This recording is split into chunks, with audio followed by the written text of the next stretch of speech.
থাকতে পারবে না, কিন্তু আমার ব্লগে তোমরা দেখতে পারবে। আর চলো বাসন মেজে নিই, এতগুলো বাসন তো জমা হয়েছে, আর কি করব। আজকে অনেকটাই দেরি হয়ে গেছে, যেহেতু মহালয়া বুধবারে, আর বুধবারটাই হাতে টাইম আছে, তাই জন্য বাসনটাও মেজে নিই। ঘর থর ঝাড়া হয়ে গেছে, রান্নাঘরটা তো আগের দিন পুজোপুজি করে নিয়েছে, কারণ অল্প অল্প করে করি, যেহেতু বাচ্চাগুলো ঘরে থাকে না, একবারে তো আর খাওয়া হয় না। আর বাবা কাজেও যাচ্ছে, আমাকে হেল্প করতে পারছে না, ওই জন্য আমি একা একা টুক করে যতটা পাচ্ছি ততটা করছি। আর যেগুলো ফিনিশিংগুলো কাছাকাছি ওগুলো লাস্ট দিন করবো আমি। আর আমাদের তো দেবী পক্ষ শুরু হয়ে গেলো, কী হবে, কাজ তো করবে না, কাজ তো আমাদের করে যেতেই হবে না। আর ভাতটা ফুটে ফুটে এসছে, গরমে তো ডিম সিদ্ধ আর বরফ ছেঁড়া পরোটা একটা সময় খেয়ে নিচ্ছে, তো আর মনে হয় না ভাত খাবে। আর ওই জন্য তো জন্মদিনে আমাদের বার্থডে নিমন্ত্রণ আছেই, আমাদের বেরিয়ে খাবে 1 বছরের হচ্ছে বার্থডে বাচ্চাটা। হ্যাঁ, তো সেই জন্যই আমরা যাবো ওই পার্টিতে।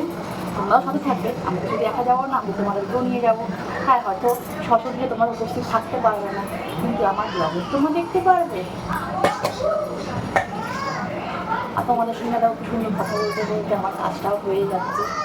আর একজন কথা বললে, মানে পড়াশোনার সঙ্গী থাকলে কি হয়, তাড়াতাড়ি কাজটাও কিন্তু হয়ে যায়, ভালোই লাগে। একা ঘরে থাকলে কারোর সঙ্গে কেউ যদি মানে না বলতে পারে, শুনতে তো পারবে, তখন মনে হয় না ঠিক আছে, ভালো লাগছে। আর তোমাদেরকে যেহেতু কম বেশি সব রকমেরই তোমাদেরকে জানাই, তাই জন্য হচ্ছে তোমাদের সঙ্গে শেয়ার করতে ভালোবাসি। তাই জন্য এইগুলো তোমাদের আমাদের আমার যে সংসারে নানাবিধ কাজ আছে, নানান রকমের যে অ্যাক্টিভিটি আছে, তোমাদেরকে দেখানো আমিও পছন্দ করি। সবসময় হয়তো দেখিয়ে উঠতে পারি না, কারণ হয়তো হয় না, তারপর সবসময় কাজের ফাঁকে ভিডিও দেওয়া হয় না, কিন্তু ক্ষমা চেয়ে নিচ্ছি তবুও। তো নমস্কার বন্ধুরা, তোমাদের ব্লগগুলো দেখতে কেমন লাগছে আমাকে কম বেশি কমেন্ট করে জানাবে। আর কিছুদিন যাবত আমি ফোনে তোমার ভিডিও দিতে পারছি না, তোমাদের কাছে ব্লগগুলো আসছে না, কারণ হচ্ছে যে আমার ফোনটা স্টোরেজের একটু কিছু প্রবলেম হয়ে গিয়েছিলো বলে আমাদের পুরনো সব অনেক। আর সকাল দিয়ে আমার ছোটো মেয়ে 10-12টা মনে হয় জামা ছাড়া হয়ে গেল।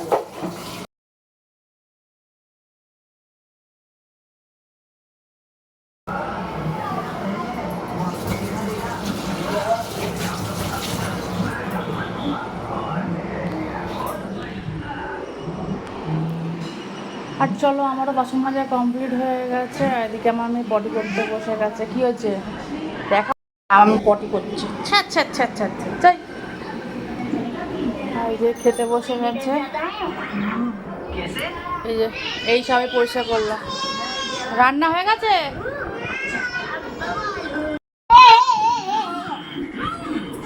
রান্নাবাটি গালা হচ্ছে, এই দেখো বোনকে দেবে বলে গিফট দিচ্ছে বার্থডে, নিজে তৈরি করে।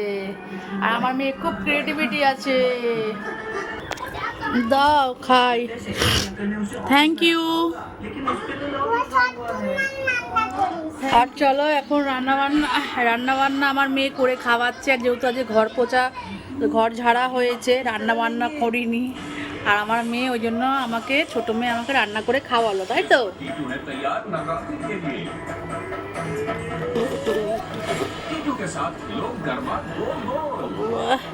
তো চলো, আজকের ব্লগটা আমি এখানেই শেষ করছি, দেখা হবে নেক্সট ব্লগে। আর কত ফোড়া হয়েছে দেখেছো, একটু দেখিয়ে দাও, বলো আমার কত ফোড়া হয়েছে।